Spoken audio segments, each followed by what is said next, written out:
red blood cells and disorders. In previous lectures, I have discussed different anemias depending upon their causes. We have discussed hereditary spherocytosis, which was a membrane defect, glucose 6 phosphate dehydrogenase deficiency, which was enzyme related deficiency. Now, today we are going to discuss sickle cell anemia, which is hemoglobinopathy. ठीक है, एक दफ़ा हमने एक पढ़ा जो membrane का defect था, एक एंजाइम का डिफेक्ट था. अब थर्ड है जिसमें हीमोग्लोबिन में इटसेल्फ एक डिफेक्ट है. Sickle cell disease, hereditary haemoglobinopathy caused by point mutation in beta globin chain. अगर हम हीमोग्लोबिन का स्ट्रक्चर थोड़ा सा रिवाइज करें तो क्या स्ट्रक्चर होता है कि हमारे पास दो चेन्स हैं, दो पेयर्स हैं basically, alpha chain and beta chain. 2 alpha and 2 beta chains हैं. तो सिकल सेल डिजीज या sickle cell anaemia is caused by mutation in beta globin chain. Beta globin chain के 6th पोजीशन पर glutamic acid की बजाय valine residues लग जाते हैं. सिर्फ एक ये डिफेक्ट है और पूरी की पूरी डिजीज़ मैनिफेस्ट हो जाती है. ठीक है, इसलिए इसका एक बड़ा इम्पॉर्टेंट MCQ है कि इट्स अ पॉइंट म्यूटेशन. सिर्फ एक पॉइंट पर एक कोडोन के चेंज होने से बीटा ग्लोबिन चेन के 6th पोजीशन पर ग्लूटामिक एसिड की बजाय अमाइनो एसिड रेजिड्यू वेलिन आ जाता है. अब इसकी वजह से क्या होता है कि हीमोग्लोबिन में डी नेचर या पोलीमराइज होने की टेंडेंसी बढ़ जाती है. पहले वो जिस तरह से एक चेन में अरेंज था, अब वो डी नेचर होकर पोलीमराइज क्लस्टर्स बनाने की टेंडेंसी बढ़ जाएगी whenever red blood cells are exposed to some kind of challenge. जब भी वो डीऑक्सीजनेटेड चैनल्स में से गुजरेंगे तो उनमें इतना स्टेमिना ही नहीं है कि वो उस चैलेंज को देख सकें. तो उसकी जो हीमोग्लोबिन है it will start denature and polymerise leading to red cell distortion. So this is haemolytic anaemia. ठीक है, जब रेड सेल्स की डिस्टॉर्शन होगी तो वो डिस्ट्रॉय होना शुरू होंगे. It is haemolytic anaemia, microvascular obstruction and ischaemic tissue damage. इनके सबके मैकेनिज्म्स हम आगे इनके क्लिनिकल फीचर्स में स्टडी करेंगे.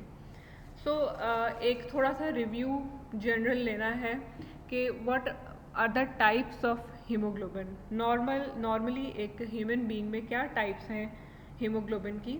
हीमोग्लोबिन ए सबसे ज़्यादा 90% से भी ज़्यादा हमारी बॉडी में हीमोग्लोबिन ए है. That is compose of 2 alpha and 2 beta chains. Then haemoglobin A2, 2 alpha 2 delta chains जो एक माइनर सा कॉम्पोनेंट है. And haemoglobin F, 2 alpha and 2 gamma chains हैं.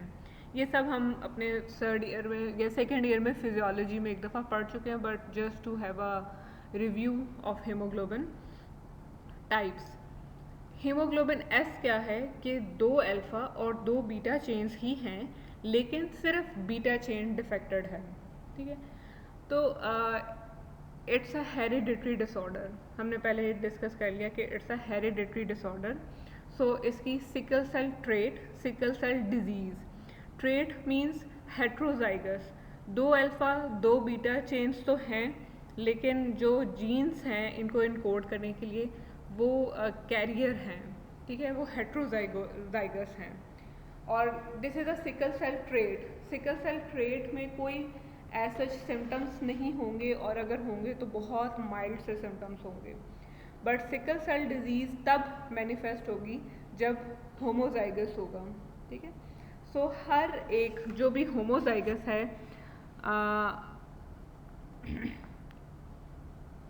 उसमें हर एक में इसके सिम्टम्स अपीयर होंगे. बट हेट्रोजाइगोट जितने भी हेट्रोजाइगस हैं, जितने भी कैरियर्स हैं, वही सारा पैटर्न जो रिसेसिव ट्रेट में होता है. ठीक है, रिसेसिव में इसी तरह से होता है ना कि ऑफस्प्रिंग हेट्रोजाइगस के ऑफस्प्रिंग्स में से अगर 4 ऑफस्प्रिंग्स हैं तो उनमें से एक में चांस है कि डिजीज़ वो होमोजाइगस होगी, बाकी सब हेट्रोजाइगस होंगे. ये एक दफ़ा आप जेनेटिक्स के इसके रिसेसिव और डोमिनेंट पैटर्न्स को एक दफ़ा रिवाइज कर लेना, इट्स क्वाइट इम्पॉर्टेंट। सो एक चीज़ जो सिकल सेल एनीमिक पेशेंट्स के बारे में बड़ी इंटरेस्टिंग है, sickle glucose 6 phosphate dehydrogenase deficiency patients, sickle cell anaemia के पेशेंट्स और थैलासीमिया के patients, they have protective effects against plasmodium falciparum. ठीक है, इन पेशेंट्स में मलेरिया नहीं होता, अगर हो भी तो उस सवेरिटी के साथ नहीं होता। इसलिए ऐसे एरियाज़ जहाँ पर मलेरिया बहुत कॉमन है, बहुत एंडेमिक है, उन एरियाज़ में इसकी तो they have a protective effect against plasmodium falciparum. इसकी दो रीजंस हैं। फर्स्ट इज कि जितने भी रेड ब्लड सेल्स होते हैं जिनमें ये हीमोग्लोबिन का डिफेक्ट है, उनकी सेल मेम्ब्रेन या उनकी शेप सिकल्ड हो जाती है। सिकल का क्या मतलब होता है, आपने अपने घरों में देखा होगा कि साग काटने के लिए हर किसी के घर में एक दरांती सी होती है, ठीक है, उसको कहते हैं सिकल, मतलब deformed sickle shaped red blood sales हो जाते हैं। तो इस डिजीज़ के साथ जितने भी रेड ब्लड सेल्स हैं दे एज्यूम सिकल शेप। तो जब ये सिकल शेप डिफॉर्म्ड से आरबीसीज जब स्प्लीन में से गुजरेंगे तो स्प्लीन तो इनको वहाँ से पास नहीं होने देगी। तो ऐसे रेड ब्लड सेल्स जिनके अंदर प्लाज्मोडियम फैल्सिपैरम का पैरासाइट बैठा भी हुआ है और वो सिकल्ड हो गए हैं, तो किडनी स्प्लीन ने उसे वैसे ही क्लियर कर देना, इसलिए वो पैरासाइट अपना लाइफ साइकिल पूरा ही नहीं कर सकेगा, क्योंकि आरबीसीज की लाइफ ही इतनी थोड़ी है कि वो अपना साइकिल ही पैरासाइट पूरा नहीं कर सकता। एक रीज़न कि क्लियरेंस इंक्रीज क्लियरेंस है रेड ब्लड सेल्स की। सेकेंड रीज़न क्या है कि it decreases the adhesion of infected red blood cells to endothelial surfaces.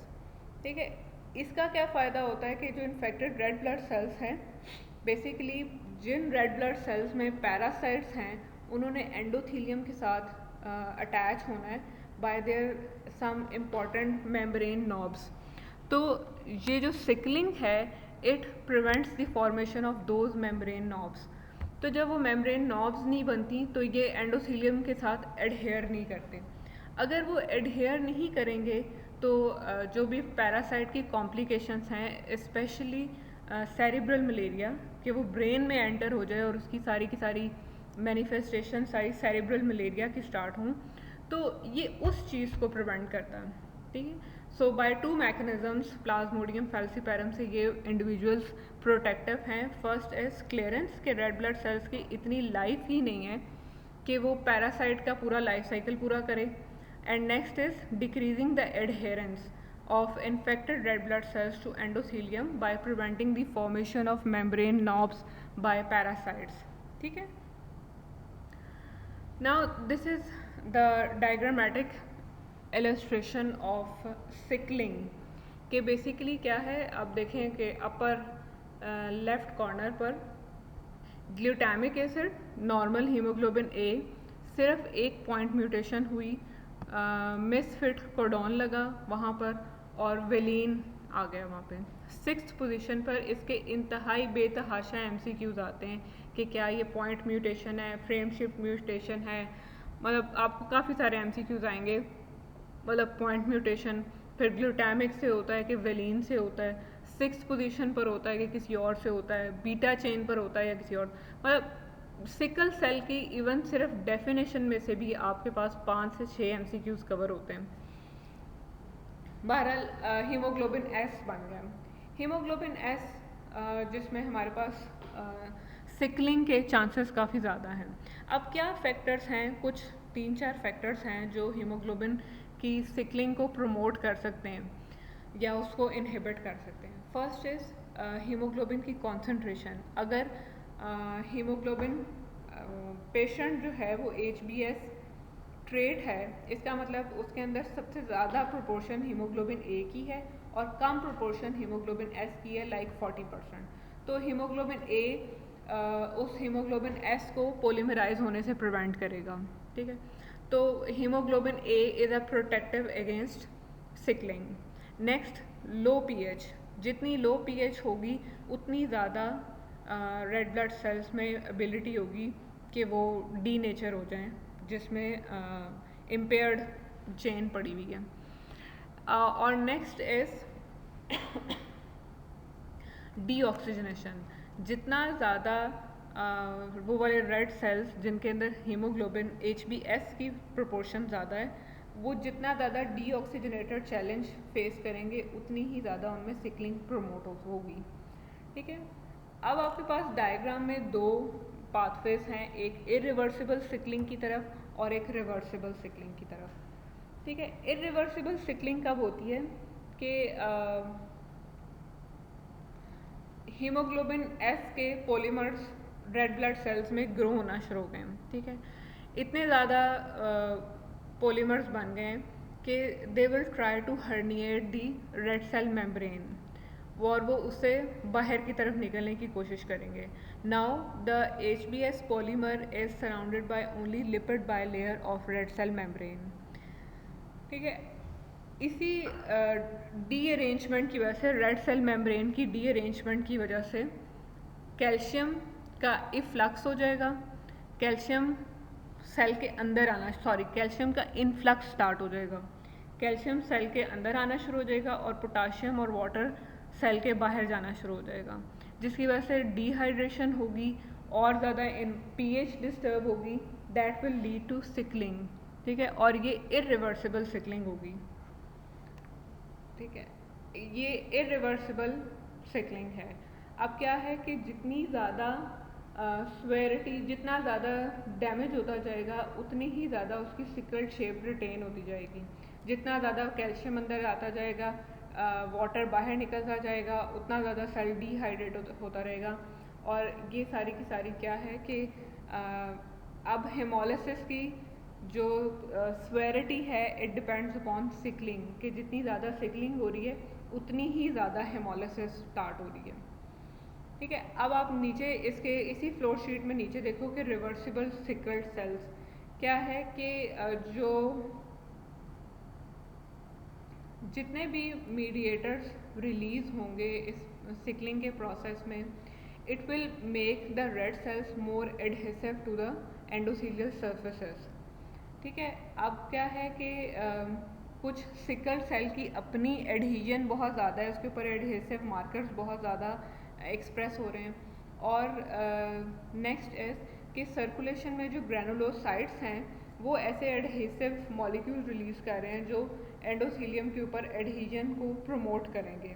तो क्या है कि जो जितने भी सिकल्ड सेल्स जब ये स्मॉल वेसल्स में से गुजरेंगे, माइक्रोवेस्कुलर बेड से गुजरेंगे, तो ये वहाँ पर ऑक्लूजन कॉज करेंगे।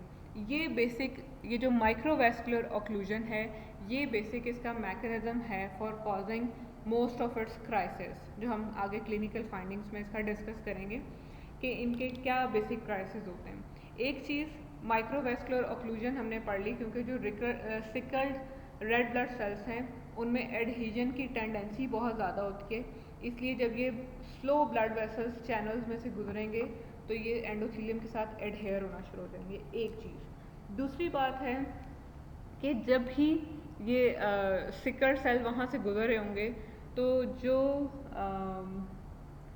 इनमें से कुछ रेड ब्लड सेल्स हैं जो टूटना भी शुरू कर देंगे, उसमें से जो हीमोग्लोबिन रिलीज होगा वो वेसल के सराउंडिंग एंडोथेलियल से जो नाइट्रिक ऑक्साइड रिलीज हुआ था उसको इनएक्टिवेट करना शुरू कर देंगे। जब वो इनएक्टिवेट हो जाएगा तो nitric oxide is basically a potent vasodilator and inhibitor of platelet aggregation.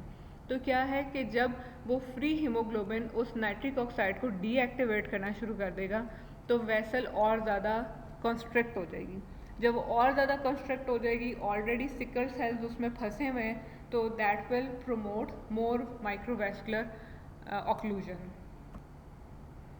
ये हमारे पास पेरिफेरल ब्लड की पिक्चर है। इसमें क्या है, ये देखें, ये जो डिफरेंट स्पिंडल शेप सेल्स नज़र आ रहे हैं ना, they are basically sickle cells. तो मॉर्फोलॉजी में क्या है, हमारे पास पेरिफेरल स्मेयर में इरिवर्सिबली सिकल सेल्स नज़र आएंगे।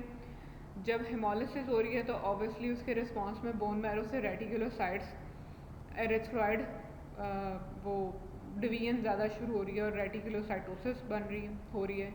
फिर हॉवल जॉली बॉडीज़, मैंने ग्लूकोज 6 फॉस्फेट डीहाइड्रोजनेज डेफिशिएंसी में आपको बताया था कि हॉवल जॉली बॉडीज़ क्या हैं कि स्मॉल न्यूक्लियर रेमिनेंट्स या फिर बिल्कुल मेम्ब्रेन के नीचे ये जो हीमोग्लोबिन का एग्रीगेट्स हैं ये इकट्ठे हो जाते हैं जो बिल्कुल एक डॉट की फॉर्म में नज़र आते हैं।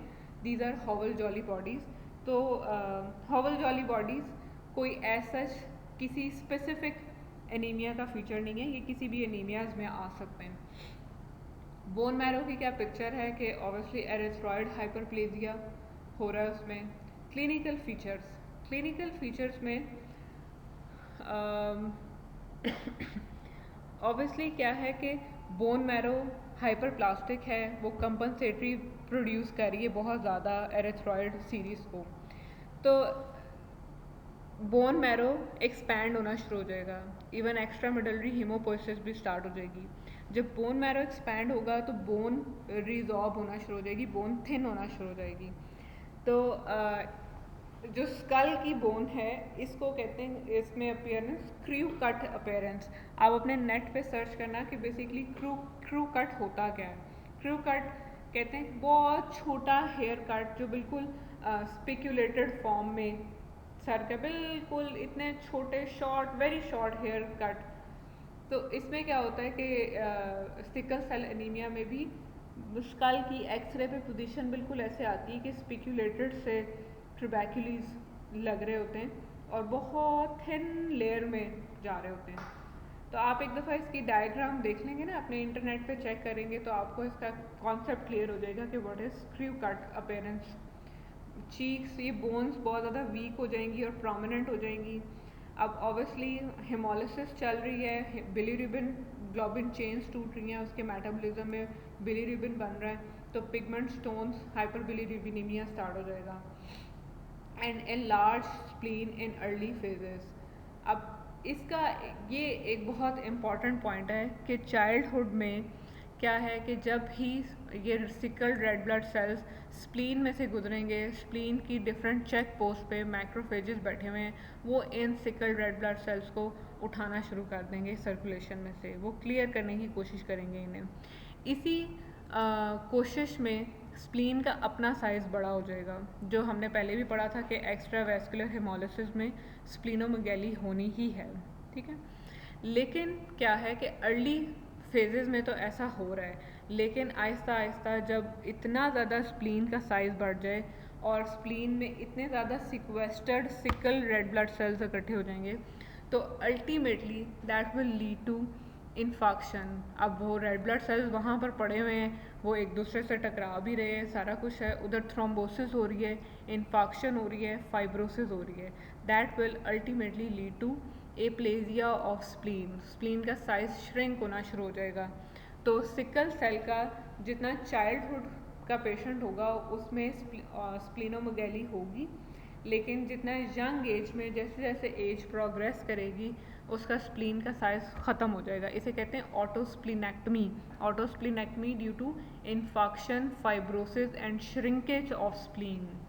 ये इसका एक बड़ा इंपॉर्टेंट पॉइंट है, क्योंकि अभी तक हम जितने भी पढ़ते आ रहे थे उनमें इतना स्प्लीनोमेगैली का था, लेकिन इसमें क्या है कि अर्ली फेजेस में तो स्प्लीनोमेगैली है, लेकिन later on it will lead to ऑटोस्प्लीनेक्टमी।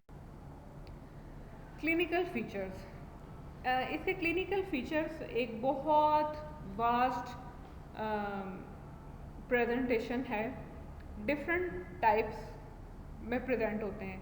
Different उसमें दो तरह के हैं, एक वेजो ऑक्लूसिव क्राइसिस, एक sequestration crisis and aplastic crisis. Crisis मतलब कि एकदम से मुसीबत पड़ जाती है, वैसे पेशेंट ठीक है चल रहा है, लेकिन एकदम से उसको क्राइसिस आ गए। So first is a vaso occlusive crisis. जो वेजो ऑक्लूसिव क्राइसिस हैं ये पेनफुल क्राइसिस हैं। क्या होता है कि इन्फेक्शन की वजह से जो इन्फेक्शन है, डिहाइड्रेशन है, हाइपोक्सिया, एसिडोसिस, ये सारे फैक्टर्स वो हैं जो सिकलिंग को प्रमोट कर रहे हैं। तो जब बहुत ज़्यादा सिकलिंग होगी, उसी तरह माइक्रोवैस्कुलर बेड्स पे रेड ब्लड सेल्स बहुत ज़्यादा सिकल्ड होना शुरू हो जाएंगे, एग्रीगेट्स बनने शुरू हो जाएंगे और वो छोटी ब्लड वेसल्स को ऑक्लूड कर देंगे। जब वो ऑक्लूड करेंगे तो there will be episode of hypoxic injury, infarction और may cause severe pain of affected parts. Hand foot syndrome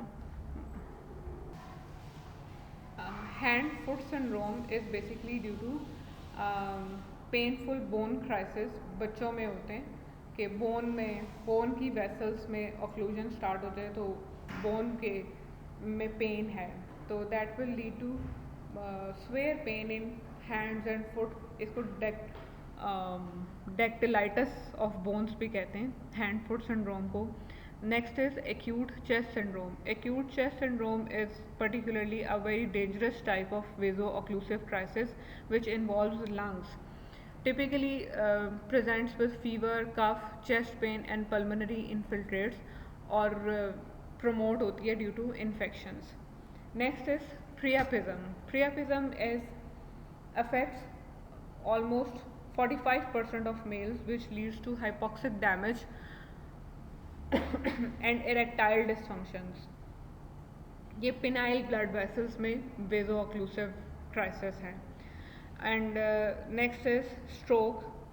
किसी भी वेसल में, मेजर ब्लड वेसल में ब्रेन के हो सकता है, किसी भी ये रेटिना की ब्लड वेसल्स में हो सकता है, that will lead to visual loss of visual acuity. Next is a sequestration crisis कि स्प्लीन इंटैक्ट है, उसमें सारे के सारे रेड ब्लड सेल्स बहुत ज़्यादा सिकल्ड हो गए, जितने भी बॉडी में रेड ब्लड सेल्स थे उसमें आधे से ज़्यादा वो सिकल्ड हो गए। स्प्लीन ने उसको अपने ऊपर सारी रेड ब्लड सेल्स की सिकल्ड रेड ब्लड सेल्स अपने अंदर रख लिए, तो सिक्वेस्ट्रेशन वो वहाँ पर एक जगह पर दब के रह गए। अब बाकी सर्कुलेशन में रेड ब्लड सेल्स ही बहुत थोड़े हो गए, ठीक है। तो क्या है कि रैपिड स्प्लीनिक इनलार्जमेंट हो जाएगी, हाइपोवोलीमिया और इवन पेशेंट को समटाइम्स शॉक भी हो सकता है। एंड बोथ स्प्लीनिक ये सिक्वेस्ट्रेशन क्राइसिस जो हैं ये भी बहुत डेंजरस वो है। ए प्लास्टिक क्राइसिस क्या है कि जब इतनी ज़्यादा सिकलिंग हो रही है, रेड ब्लड सेल्स हिमोलाइज हो रहे हैं और पीछे बोन मैरो को और ज़्यादा प्रोड्यूस कर रहा है बहुत ज़्यादा। अब रेड ब्लड सेल्स का हमारे पास सोर्स ही सिर्फ वो है बोन मैरो से जो एरिथ्रॉइड सेल्स आ रहे हैं। अगर ऐसी इन्फेक्शन हो जाएं, जैसे पैरवो B19 वायरस की इन्फेक्शन हो जाए जो इन एरिथ्रॉइड सेल्स को ही डैमेज कर दे, तो that will worsen the anaemia, क्योंकि अब हमारे पास बैकअप से कोई चीज़ नहीं आ रही। Next is chronic tissue hypoxia. कोई भी टिश्यू, कहीं का भी टिश्यू, किडनी का, ब्रेन का, लंग्स का, लिवर का, कहीं का भी टिश्यू इन वेजो ऑक्लूसिव क्राइसिस की वजह से हाइपोक्सिक इंजरी सफ़र कर सकता है।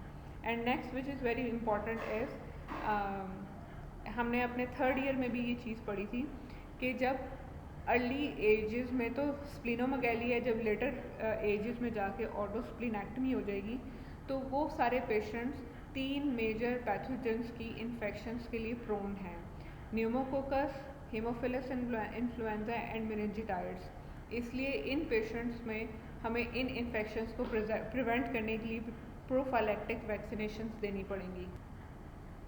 सो डायग्नोसिस क्या है कि सबसे बड़ी तो क्लिनिकल फाइंडिंग्स कि आप सबसे पहले पेशेंट आपके पास आता है, आप देख लेते हैं कि वो उसकी बोन्स थिन हो रही हैं, क्रू कट चेक्स जो स्कल की अपीयरेंस है एक्सरे पर वो सब कुछ।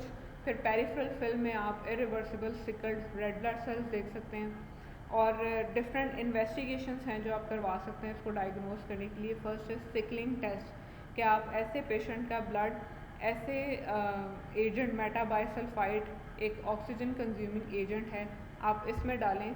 जब आप इसमें डालेंगे तो उन रेड ब्लड सेल्स को डीऑक्सीजनेशन क्राइसिस फेस करने पड़ेंगे, वो नहीं कर सकेंगे तो दे विल गेट सिकल्ड। तो ये एक टेस्ट है। इसके अलावा haemoglobin electrophoresis is the most important. और उसके बाद प्री नेटल डायग्नोसिस भी इवन आप कर सकते हैं by foetal DNA PCR on amniocentesis और कोरियोनिक बायोप्सी।